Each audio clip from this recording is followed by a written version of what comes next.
Hello दोस्तों, तो कैसे हैं आप सब। स्टोरीज विद इशियस चैनल पर आपका बहुत बहुत स्वागत है। तो हम वापस आ गए हैं घोस्ट स्टेट पार्ट 2 के साथ।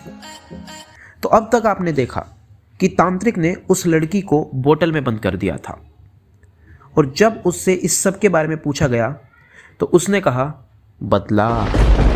अब इसके आगे हमने पूछा कैसा बदला, हमने तुम्हारा क्या बिगाड़ा है।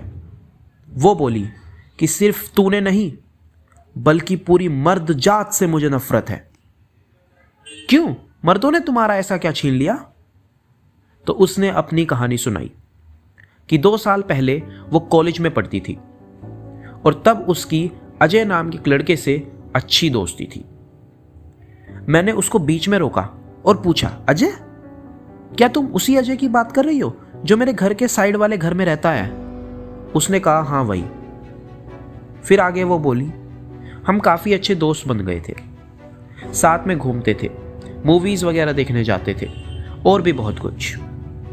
और फिर अजय ने एक दिन मुझे प्रपोज कर दिया और मुझे भी उसकी कंपनी काफ़ी पसंद आती थी, तो मैंने भी हाँ कर दी। हम एक दूसरे के और करीब आ गए। और फिर आया साल 2019 का वैलेंटाइंस डे। अजय और मैं, वैसे मेरा नाम अवरोही था, वो थोड़ा सहम कर बोली।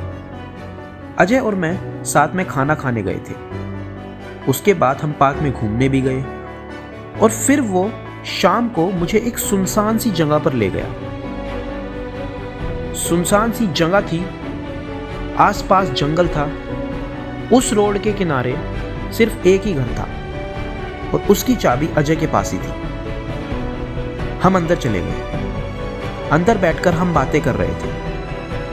तभी डोरबेल बजी और अजय दरवाजा खोलने गया। तब मैंने देखा कि अजय के ही 4 दोस्त अंदर आ गए। उनके हाव भाव देखकर मैं समझ गई थी कि कुछ तो गड़बड़ है।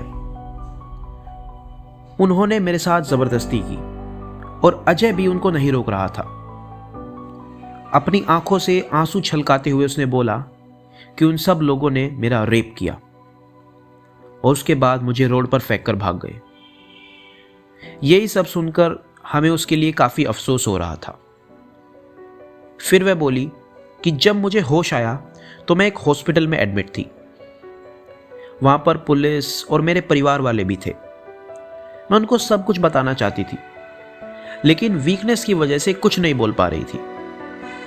2-3 दिन बाद जब मैं थोड़ा ठीक हो गई, तब मैंने सब कुछ उनको बताया कि मेरे साथ क्या क्या हुआ, और पुलिस ने उनको पकड़ भी लिया।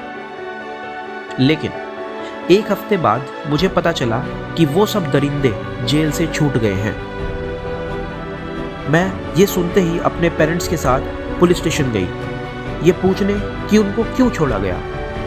तो पुलिस वालों ने कहा कि हमें कोई पुख्ता सबूत नहीं मिला। जब हम पुलिस स्टेशन से बाहर निकल रहे थे तो एक हवलदार वहां पर खड़ा था। वो बोला कि वो तो छूटना ही था, उसका बाप करोड़पति जो है।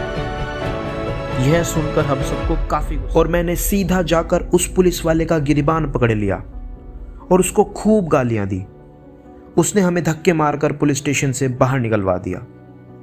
फिर हम सब ने फैसला किया कि हम इसके खिलाफ कोर्ट में केस करेंगे, और हमने एक अच्छा वकील भी कर लिया। 1 मार्च को कोर्ट की पहली तारीख थी, लेकिन हमें क्या पता था कि हम कोर्ट जा ही नहीं पाएंगे। 28 फरवरी की रात को उसी अजय और उसके बाप के भेजे हुए गुंडों ने हमारे पूरे घर में आग लगा दी। मैं, मेरी माँ, मेरी छोटी बहन और मेरे पिता, हम सब जिंदा जल गए और दम तोड़ दिया। जब इसकी जांच हुई तो सामने ये आया कि आग शॉर्ट सर्किट की वजह से लगी थी और मामला रफा दफा हो गया।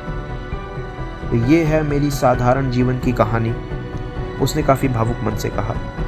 हम सब भी ये सब सुनकर विश्वास नहीं कर पा रहे थे कि कोई इतना निर्दयी कैसे हो सकता है। लेकिन फिर मेरे मन में एक सवाल आया, जो शायद आपके मन में भी आ रहा होगा, कि उसने मेरी गर्लफ्रेंड बनने का नाटक क्यों किया। क्या वो मुझे भी मारना चाहती है? ये जानने के लिए आपको देखना होगा इसका अंतिम और सबसे मज़ेदार पार्ट 3। तो आशा करता हूँ दोस्तों आपको हमारी कहानी पसंद आई होगी। अगर हाँ तो इसे ढेर सारा प्यार दें और जल्द ही मिलेंगे हम आपसे इस कहानी के अगले पार्ट के साथ। तब तक के लिए दोस्तों जय हिंद।